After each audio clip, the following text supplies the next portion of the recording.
habla también Hernández y Batista, que los objetivos de investigación tienden el camino, o son la guía, que va a ocasionar lo que usted necesariamente quiere encontrar al final de su investigación. Por eso se tiene la finalidad de enseñar a lo que aspira en la investigación y deben expresarse con claridad, pues son las guías de estudio.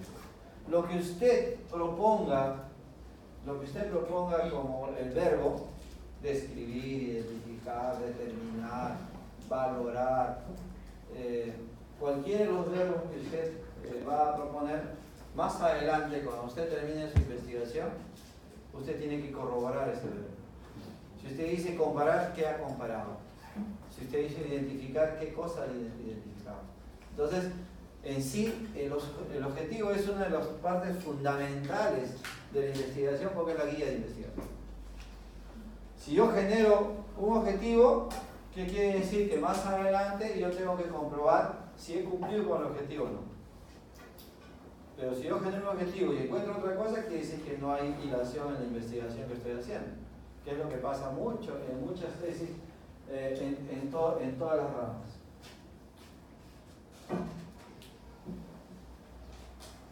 Ahora, y está bien claro y lo dicen los metodólogos, los objetivos parten o se establecen a partir del problema o los problemas de investigación. Si usted va a revisar tesis, se da cuenta que sobre todo en salud no hay problemas específicos, solamente hay problemas generales. Pero sí hay objetivos específicos. Entonces, ¿cuál es la hilación que hay en esa investigación? Si la teoría bien claro lo dice Hernández, lo dice Tamayo, lo dice Caballero, que el objetivo se establece a partir de un problema de investigación. Ahora, en los últimos textos en salud no consideran los problemas específicos. Pero si no consideran los problemas específicos, ¿cómo planteas hipótesis?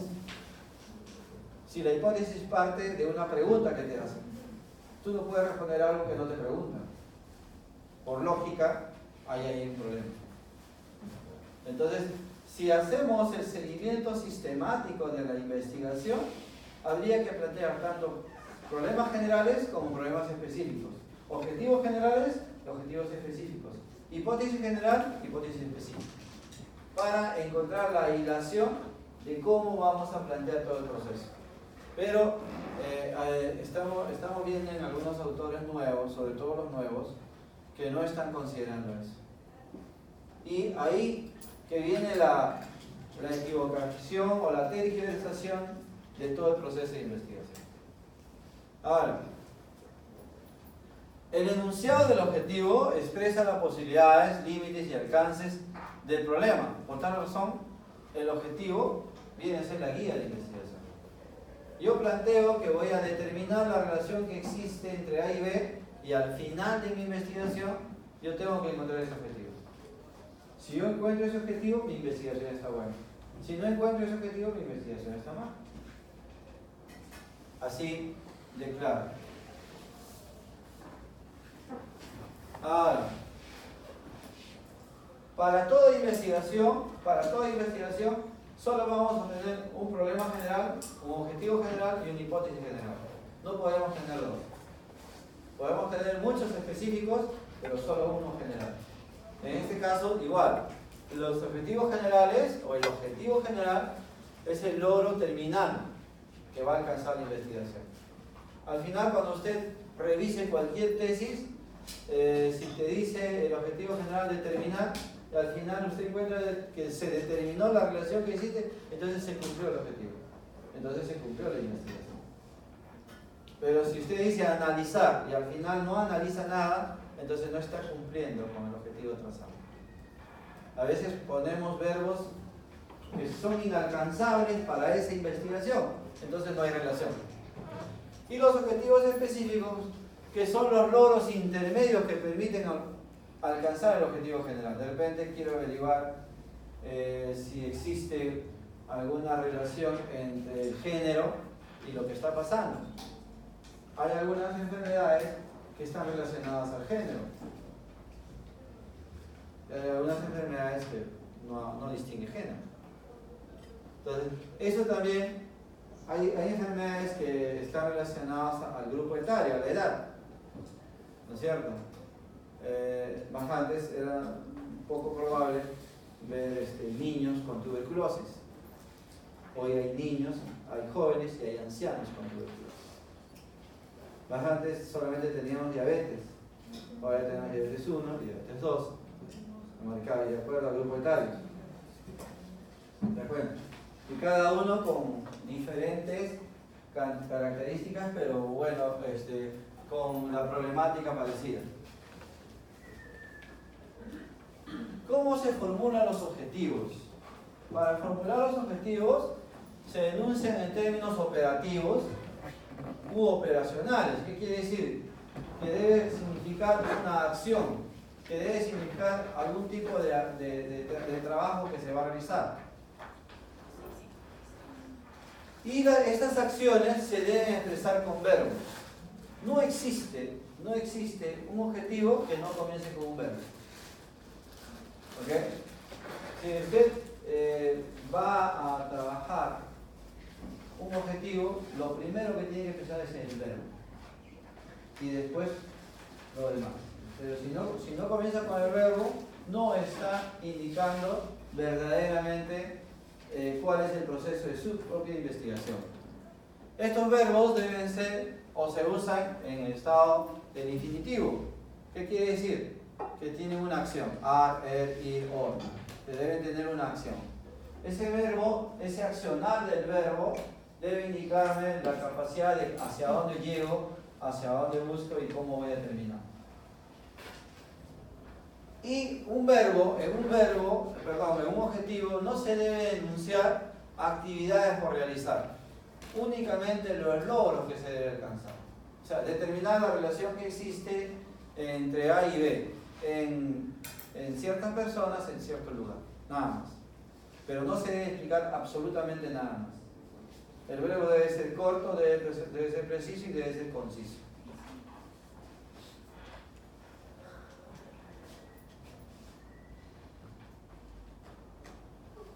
Los verbos en infinitivo que más va a encontrar en una tesis son la de determinar, identificar, analizar, proponer, describir, evaluar o diseñar. Son los verbos que normalmente usted encuentra seguido en una tesis cuando va a revisar o en un artículo. De repente el proponer significa de repente haber hecho una investigación experimental y de repente proponer hacerlo con otro grupo más. O proponer encontrar cierta similitud con otros test que se hayan aplicado ya en esa misma investigación. Diseñar, que ya es un verbo un poco más grande y que amerita otro tipo de estudio, ya significa ya plantear todo un proceso en la cual vamos a encontrar algún tipo de solución. ¿Qué se recomienda para un objetivo? En primer lugar, que debe ser claro y preciso y sobre todo alcanzable. Y cuando hablamos que un verbo debe ser alcanzable, está de acuerdo a su conocimiento.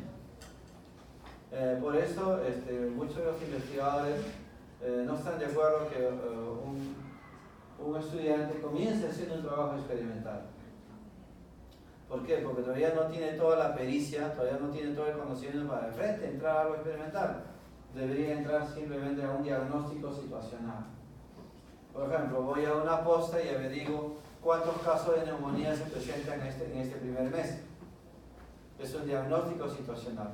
De la neumonía, ¿cuál es el grupo etario que está más susceptible? Menores de 10, mayores de 10, menores de 60, mayores de 70. Entonces, estoy haciendo todo un diagnóstico situacional. Es lo que normalmente se amerita para ingresar, para adentrarse poco a poco en la investigación. Se deben hacer investigaciones descriptivas simples, poco a poco para ir conociendo el estado. Para eso busco la fuente. ¿Cuál es la fuente? Los centros de salud. Hoy se está haciendo un nuevo recorrido exploratorio en Estados Unidos con respecto a la sarampión. Ahorita ya hay casi 1200 casos de sarampión en Estados Unidos. Ya está creando un estado de alerta. ¿Por qué? Porque alguna empresa había dicho que la vacuna de sarampión producía problemas cerebrales a los niños. Por eso que muchos dejaron de vacunar a sus hijos. Pero ahora ha habido un gran rebrote, un rebrote muy fuerte, que ya lo está tomando ya con bastante cautela, porque se puede venir a Sudamérica. Ya en el Perú se ha presentado ya cerca de 5 casos de sarampión. Incluso en México también. En México también se ha presentado. Pero en Alemania, que le pensaban devolver a la gente de Alemania. Sí, se han presentado, ya están dando varios focos y esto puede convertirse en un problema ya más severo, porque el virus ha mutado, se ha vuelto más resistente y está más fuerte, y con otro tipo de síntomas, que inclusive uno de ellos, de los 1200, ha muerto. Entonces ya, ahorita ya está un poco en estado de alerta con este problema, ¿no? Y se vuelve a repetir aquí que dentro de las recomendaciones que el objetivo debe ser coherente con el problema que usted planteó. Debe haber coherencia. Por ahí algunos que se habían adelantado en la matriz a hacer un poco de objetivos. No hay coherencia entre lo que usted plantea y entre el objetivo que está diseñando. Entonces hay que tener coherencia entre el planteamiento del problema y el objetivo. Por ejemplo, un tema social. ¿De qué manera la autoestima influye en el rendimiento académico de los estudiantes de la Facultad de Medicina Humana de la Universidad Particular San Juan Bautista en el año 2017? ¿Y por qué tomamos este tema? Porque parece que fuera contagioso, no sé si ha pasado aquí, que los chicos se preparaban para pasar a la segunda vez, los famosos VICA. ¿Ya? No, en anatomía yo soy VICA, o sea, ya estaba comenzando recién el curso y ya eran VICA. Ya. Entonces, se pensó que se trataba de un problema de autoestima. Había una influencia de la autoestima en el rendimiento académico de los alumnos. Pero más que todo era influencia de los que ya habían pasado. Yo como novato le preguntaba a uno que ya estaba en el cuarto ciclo, oye, ¿qué tal la anatomía? Bueno, olvídate. No la haces a la primera, a la segunda la vas a hacer. Y condicionaba a los chicos para que se vuelvan VICA. Y hay otros que se volvían TRICA. Menos mal que a la hora de hacer esta investigación, porque lo hicimos con un grupo de profesionales, nos dimos cuenta que no estaba tanto metido la autoestima, estaba metido más en el condicionamiento que creaba el alumno mayor sobre el alumno menor. Le creaba una zozobra tremenda. Bueno, yo digo, no sé si acá pasa eso, porque lamentablemente a veces creamos un estado de caos, porque le preguntamos al mayor, ¿y qué tal es eso? No, eso no lo vas a pasar, no, fíjate. Y hay otros que, por ejemplo, ¿qué hacen? De los 7 cursos creo que llevan, ¿cuándo llevan anatomía? ¿Segundo o tercero? Tercero. De los 7 cursos que llevan al tercero, la mitad llevan y la mitad la pasan para el siguiente ciclo. Y muchos no se deben llevar los 7 cursos. Entonces, esa es su estrategia, según ellos. ¿No es cierto? Claro, como no son ellos los que pagan. Entonces, ¿qué sucede? Que pasaba por un problema también de influencia del mayor sobre el menor. Cuando nos dimos cuenta de eso, tratábamos de que estos chicos pues no se junten con ese grupo hasta que pasen el curso, ¿no? Y verdad que hemos obtenido buenos resultados. Ahora sí hay un buen contingente que es... Bueno, nosotros allá en San Juan tenemos malla antigua, ¿ya? Llevamos anatomía. Ustedes llevan, creo, morfo, ¿no? No, bien, hemos llevado. Vale, ese para mí es excelente. Porque no podemos unir pues fisiología como lo hace la UPC. una fisiología con anatomía. Se llama morfofisiología. Entonces, son cosas muy, pero muy diferentes. Usted tiene una anatomía sola para que usted pueda comprender verdaderamente cómo son todas las partes anatómicas. Y después ya pues llevar la fisiología como tal. Entonces, eso nos llevó a ciertos aclares con respecto a estos alumnos muy influenciables, porque ya se llevan en el segundo ciclo, anteriormente. Entonces, el chico entraba ya con temor, y era terrible ver las primeras notas. Las primeras notas eran terribles, los primeros capítulos. Es más, el primer capítulo había 60 alumnos, y en el segundo capítulo ya había la mitad. Ya había la mitad. Y se había vuelto ya casi una costumbre eso ahí en esta universidad. Entonces, si yo planteo de qué manera la autoestima influye en el rendimiento académico, mi objetivo y el verbo que voy a usar es determinar si existe o no esa influencia. Porque en realidad esto es lo que yo pienso, pero no necesariamente es real. Entonces lo que yo tengo que es determinar si verdaderamente hay o no hay una influencia. Y voy a tener que hacer todo el proceso de investigación para recién verdaderamente si se determinó o no. Si hay una influencia. La influencia había, pero era muy baja. No era una influencia tan alta. O sea, probablemente también existan chicos con una baja autoestima, pero no era tan evidente porque en esta carrera como tal, o estudias o no hay término medio. No hay que, oye, ¿cómo está el examen? Más o menos, ese más o menos también te conlleva a tener una nota más o menos y más menos que más. ¿No es cierto? Acá no hay términos medios en medicina. O estudiaste o no. No que Diosito y yo rezo, no, eso no existe. Acá Diosito no ayuda para las notas. Diosito te da la espalda. Acá sí tienes que estudiar. ¿Te das cuenta? En esta carrera sí. No sé en qué otra carrera, pero en esta carrera no. Diosito sí te da la espalda. Así que no le eches la culpa a cualquier cosa que te pueda pasar. ¿Se da cuenta? Entonces, en este caso, usamos un verbo más alto que es determinar. Determinar la influencia de autoestima en el rendimiento académico. En el caso de ya no trabajamos influencia, sino trabajamos relación, ponemos ¿qué relación existe entre los hábitos de lectura y el nivel de comprensión lectora de los estudiantes de la Facultad de Educación de la Universidad Nacional Mayor de San Marcos en el año 2008? Aquí estoy preguntando, pero ya no es una influencia, sino es una relación. Hay mucha diferencia entre influencia y relación. La influencia es causa-efecto. La relación no es una causa-efecto. Y eso lo vamos a ver más adelante. Pero aquí también usamos el verbo determinar la relación que existe.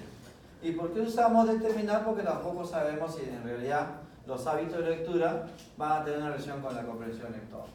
Si bien es cierto que sí, pero de repente hay malos lectores. Hoy en día tenemos malos lectores. ¿Por qué? Porque tenemos efecto distractor. Es increíble que hasta ahora, salvo que sean superdotados, puedan estudiar con el celular a la mano. Por eso digo, salvo que sean superdotados, yo no lo soy. Yo tengo que apagar mi celular, o tengo que, no sé, que me lo quite alguien, porque si no, no puedo estudiar. Yo rápidamente me desconcentro. Pero si no tengo celular al lado, entonces, dale que le doy. No, le doy. Pero basta que suene ese estruendoso timbre, ya me distrae completamente. Entonces, hoy la tecnología es muy buena, pero también es un efecto distractor muy alto, muy fuerte, que lamentablemente, si no lo sabemos, sobrellevar, lo que ocurre es que más nos gana la tecnología para la parte de la diversión que la propia parte académica. Y eso es lo que normalmente existe. Entonces, y si no sabemos compensar esa situación, corremos grave riesgo, ¿no? De que no comprendamos. Entonces aquí había también que ver si había buenos hábitos de lectura. Porque una persona puede estar en la biblioteca, supuestamente está leyendo, pero no está leyendo nada. No va a pasar ni siquiera la segunda hoja. O cuando te das cuenta, está dormido en su libro. ¿Te das cuenta? Entonces, aparentemente se ha pasado 1 hora, 2 horas en la biblioteca, pero no aprendió nada. Así como ingresó, igualito salió. Porque simplemente no solamente son hábitos de lectura, sino técnicas de lectura. Entonces, si no hay esa situación, entonces definitivamente la comprensión lectora no va a ser el adecuado. Hay personas que captan muy bien, hay otras personas que demoran en captar lo que leen. ¿O por qué? Porque no tienen una buena estrategia de lectura. O sea, no solamente pasa por el hábito, sino también pasa por las estrategias, por los estilos de aprendizaje que pueda tener cada individuo.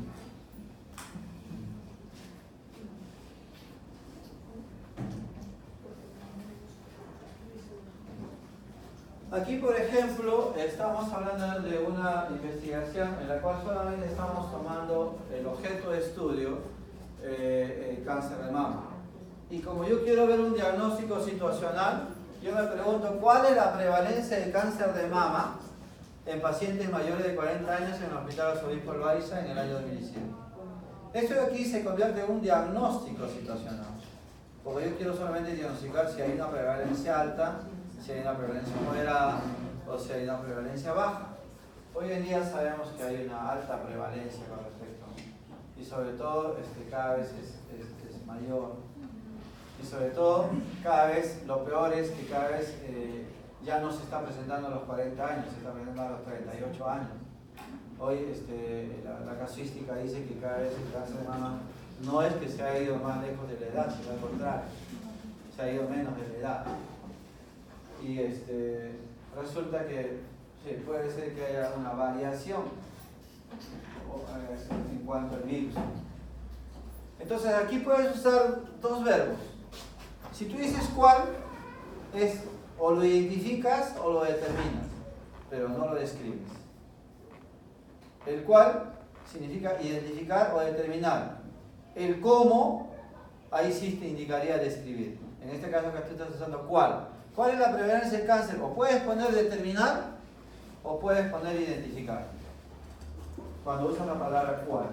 Cuando usas la palabra cómo, ahí describes. Describir lo que está pasando, ¿no?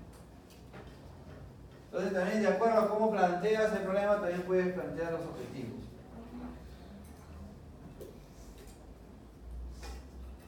Ahora bien, toda investigación debe tener una justificación. Y la justificación es el detalle más grande que existe en la investigación, porque es la forma como tú vas a defender si lo que usted está proponiendo hacer es importante para la sociedad, es importante para mi formación, es importante para que yo pueda sacar algo que va a servir en ese momento. ¿Y por qué digo en ese momento? Porque una investigación es foto del momento. Toda investigación es foto del momento. Porque mañana puede salir otra situación y ya no tiene validez, no, mejor dicho, solamente sirve como paradigma el trabajo que vamos a hacer. Una justificación no es otra cosa que la exposición de razones por las que se realiza una investigación. ¿Cuáles son los motivos o cuáles son las razones que motivan al investigador a realizar ese tipo de acción? Toda investigación debe tener un propósito definido. ¿Por qué estoy haciendo eso? Entonces ahí veremos si de repente había un interés personal, un interés local, un interés comunitario o un interés netamente profesional, que es lo que cuando usted ya está siguiendo cierta inclinación en salud a cierta característica, por ejemplo, neumólogo, cardiólogo.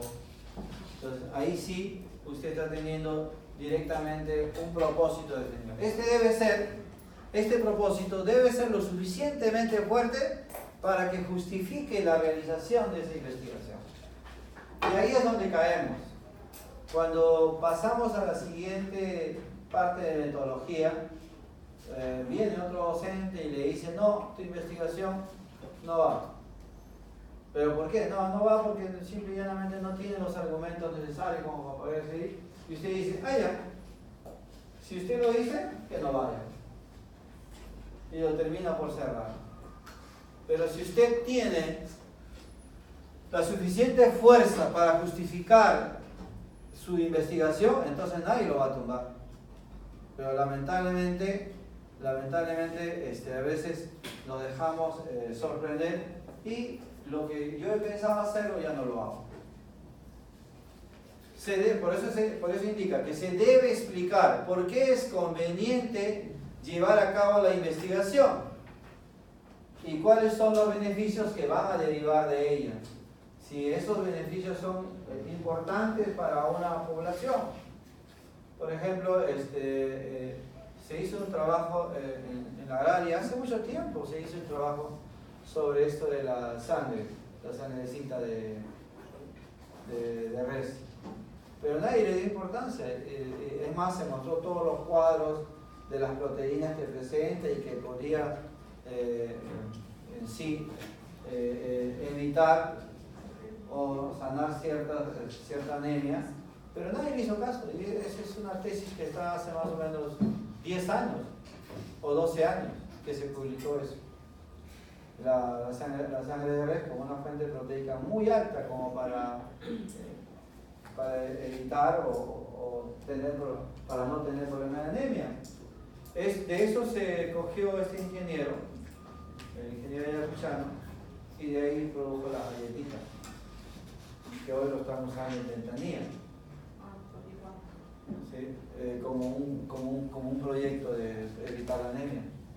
Pero esa tesis está hace mucho tiempo está, donde muchos no han creído. Él fue perseverante y usó la tesis de este ingeniero de industrias alimentarias de la agraria y de ahí cogió, y bajo ese concepto de la cantidad de proteínas pues hizo esa galleta, y ahora lamentablemente que no ha sido aprobado por el gobierno, pero sí tiene bastantes beneficios.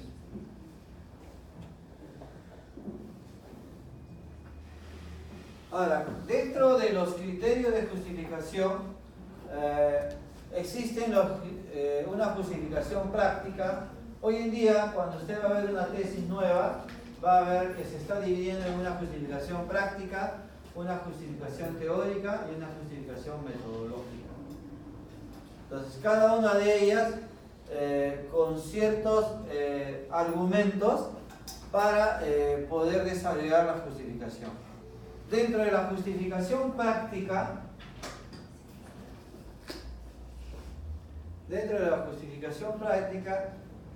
viene una serie de preguntas. La primera es, ¿qué tan conveniente es esta investigación? ¿Para qué sirve esta investigación? ¿Y qué importancia tiene para tu disciplina profesional? Si verdaderamente me va a formar o no va a formar. Habíamos dicho hace un buen tiempo que al hacer una investigación, en primer lugar es para avanzar en mi propio conocimiento. Lo primero que yo tengo que hacer es avanzar en mi propio conocimiento, para luego de avanzar en mi propio conocimiento, pues en base a ello, tener la posibilidad de que otras personas se beneficien con la investigación. Pero en primer lugar, avanzar en mi propio conocimiento. Yo conozco y después con lo que yo conozco, pues imparto. Pero mientras yo no conozca, yo no puedo impartir. Eso es lo que ha pasado, por ejemplo, en la metodología de la investigación. Algunos creían que porque ya tenían el grado académico del magíster, ya tenían el derecho de enseñar metodología. Y no es así, porque no están preparados. Habrán hecho por ahí su tesis, pero eso no los faculta a dictar un curso. Para dictar un curso pues hay que tener una serie de detalles importantes con respecto a la formación propia de la metodología. La metodología, si si no está bien llevada, pues tiene diferentes conceptos. Y lo que va a pasar es un poco hacer que el estudiante esté muy confuso, porque cada uno le va a dar una teoría diferente. Entonces aquí hay que tener mucho criterio para saber si va o no provocar algo importante dentro del proceso de justificación. Porque aquí cuando hablamos de una justificación netamente práctica, habría que ver si va a beneficiar o no y si el estudio que vamos a desarrollar va a formular o modificar prácticas o algún tipo de política asistencial. Qué importante sería, por ejemplo, si alguien hace un estudio en el cual se le quite la idea al seguro de que hay enfermedades, unas que son de emergencia y otras que no son. Quitar esas políticas asistenciales, porque se supone que un médico está preparado para atender desde un dolor tenue hasta un dolor intenso. ¿Se da cuenta? Y el dolor es dolor, sea tenue, sea intenso, y todo dolor está provocando en el individuo algún tipo de molestia, algún tipo de sensación negativa, y que eso debe ser controlado. Cuando hablamos de la justificación práctica, también habría que hablar cuál es la relevancia o trascendencia la investigación para la sociedad, si va a cambiar ciertas situaciones. Se han hecho muchas tesis con respecto a hábitos alimenticios, pero lamentablemente parece que no están causando ningún tipo de trascendencia. Al contrario, cada vez nuestros hábitos son peores. Toda vez de mejorar, ha empeorado los hábitos alimenticios. Cada vez son más llevados a la grasa, más llevados a comidas rápidas, a que de una u otra forma pues van dañando. Ahora la presentación de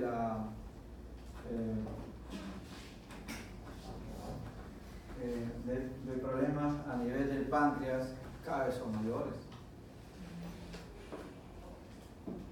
Hay muchos niños que a los 12 años ya tienen acantosis nídrica.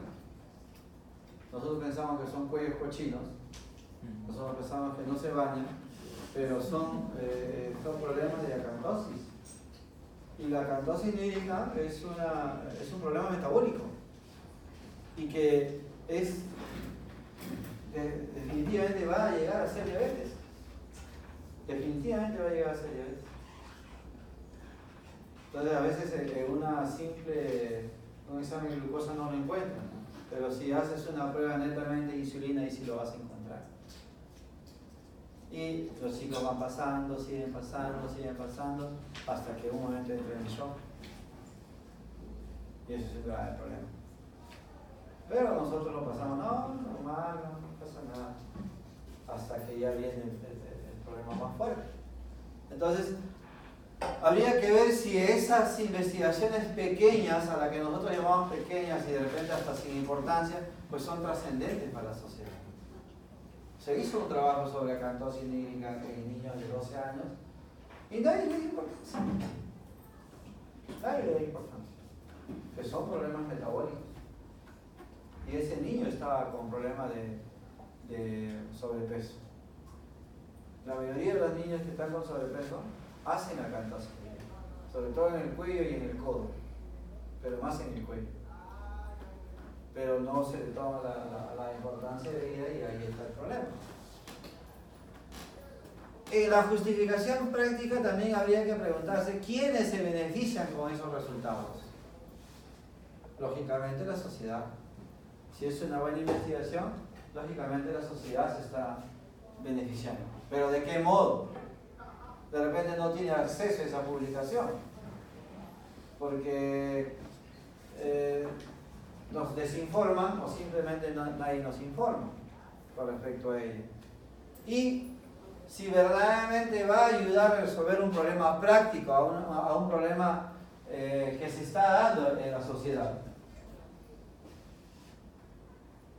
En la justificación teórica, habría que pensar que si nuestra investigación va a llenar un vacío en el conocimiento.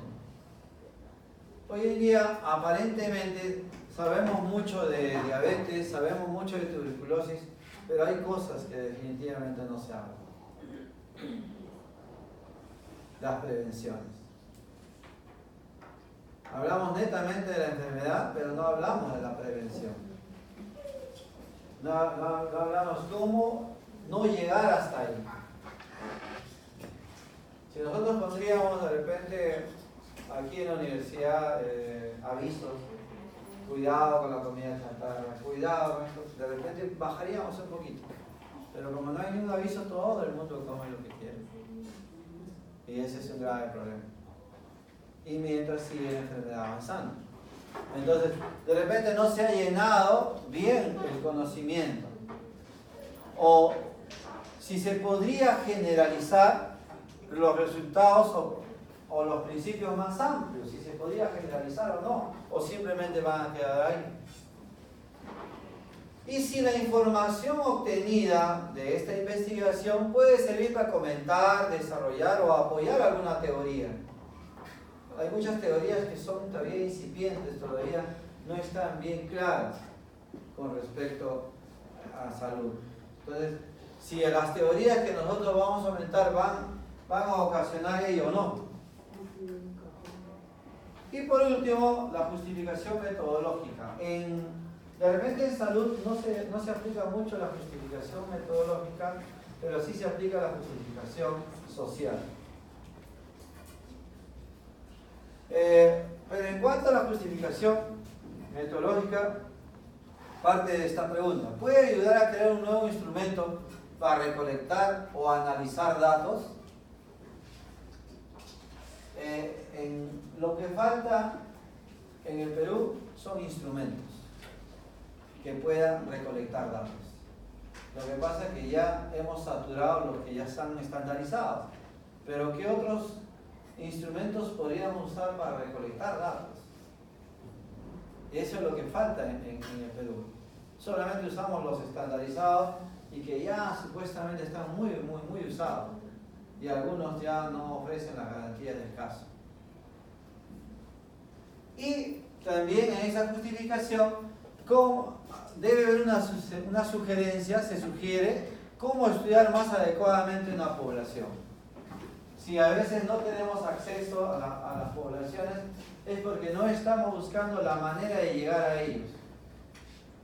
¿Qué está pasando con el embarazo precoz? Es que no estamos llegando a ellos. ¿Por qué sigue habiendo un alto porcentaje de embarazo precoz? Si el Ministerio de Educación dice que se lava la mano y dice, no, sí, en los colegios estamos dictando clases, los profesores están sumamente preparados para aconsejar y dar clases con respecto a los problemas de sexualidad en los niños. Y el Ministerio de Salud dice, sí, nosotros en las postas tenemos una amplia gama de profesionales que dictan cursos sobre la sexualidad del niño. Entonces ¿dónde está el problema? Si el Ministerio de Salud y el Ministerio de Educación están haciendo todo un programa, ¿por qué cada vez hay más casos de embarazo precoz? ¿Dónde está la falla entonces? ¿Se da cuenta? Entonces quiere decir que no hay unos buenos programas, o sea, no se está llegando adecuadamente a la población. La población todavía no está consciente. Imagínense que al tener esa población de mujeres con embarazo precoz, pues también existe padres jóvenes. Y padres jóvenes que de repente no están todavía preparados para asumir esa responsabilidad. Y ahí viene el problema de la disfunción familiar, de los divorcios, de todo ese tipo de situaciones que a la larga hacen daño a la propia formación de los nuevos individuos. ¿Se da cuenta? Entonces todo eso es una gama que de repente no se llega adecuadamente a una población. Esa población no se encuentra enterada de cómo debe ser toda esta información, o es una mala información. En cuanto a la viabilidad, toda investigación debe ser viable, porque si no es viable, simplemente no se puede realizar.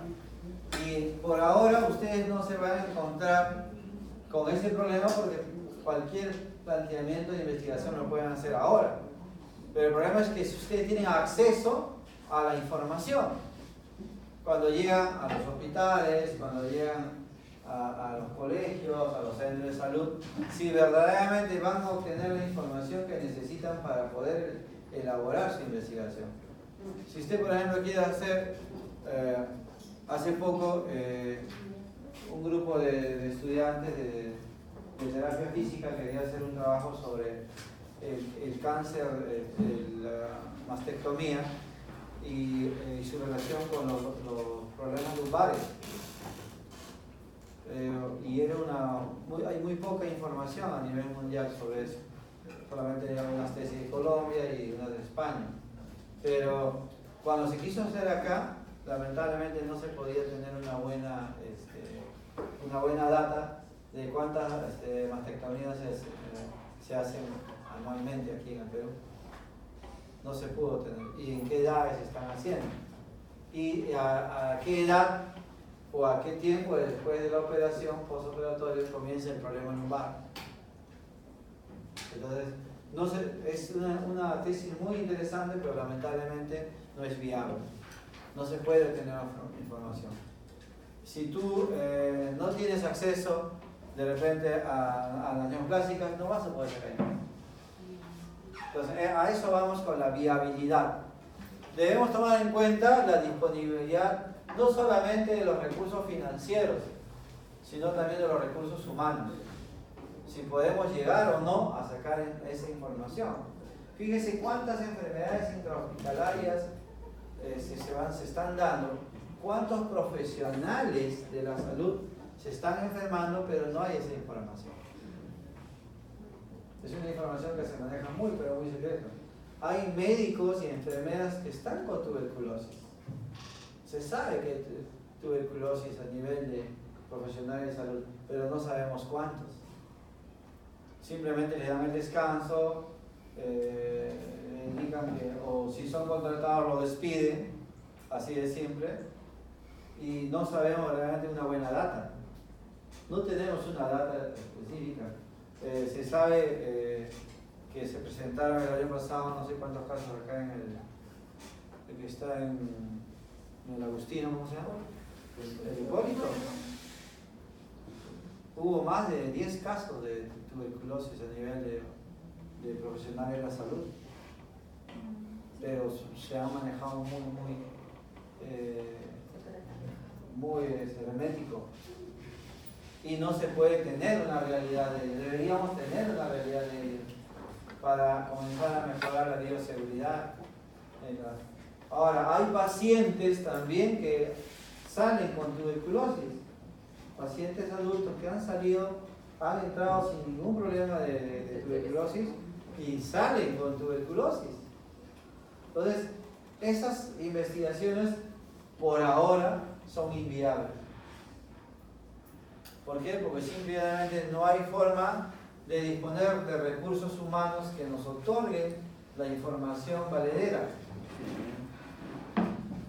Por último, entonces, no se da un buen alcance de la propia investigación. Entonces, cuando esta investigación, para que un trabajo de investigación pueda ser viable, nos formulamos las siguientes preguntas.